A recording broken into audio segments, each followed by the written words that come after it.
Et si l'astrologie ne te disait pas ce qui va t'arriver, mais te rendait ton pouvoir dans l'immense, champ des possibles? En d'autres termes, rien n'est écrit et tout se choisit. Donc vous l'aurez compris dans ma pratique, d'astrologue, je ne fais pas de prédictions, l'astrologie humaniste en tout cas ne parle pas de fatalité, elle parle de conscience, elle parle de libre arbitre. Donc, quand j'étudie un thème natal, aucune planète, aucun signe, aucun aspect n'est ni bon ni mauvais. Chaque énergie en fait est porteuse, à la fois, d'une lumière, mais également, comme d'une ombre, hein. Donc, il y a toujours ce principe de polarité, les 2 vivent en nous.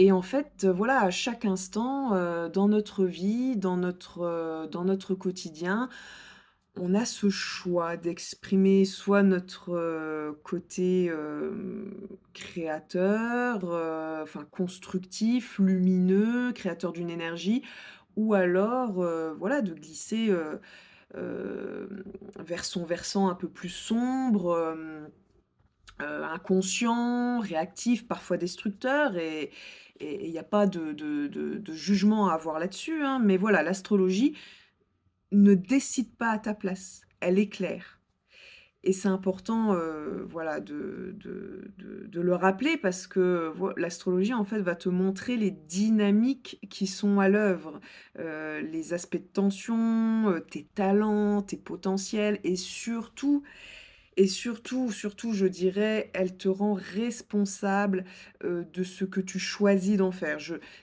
Vraiment le mot responsabilité, est un mot qui, m'inonde en ce moment à tous les niveaux, donc c'est vraiment cette notion de responsabilité.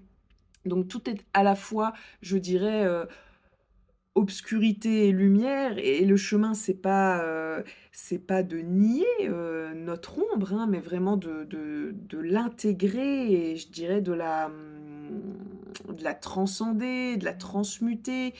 J'ai un très cher ami, qui parle de voilà, de blanchir le noir et de magnifier, le blanc.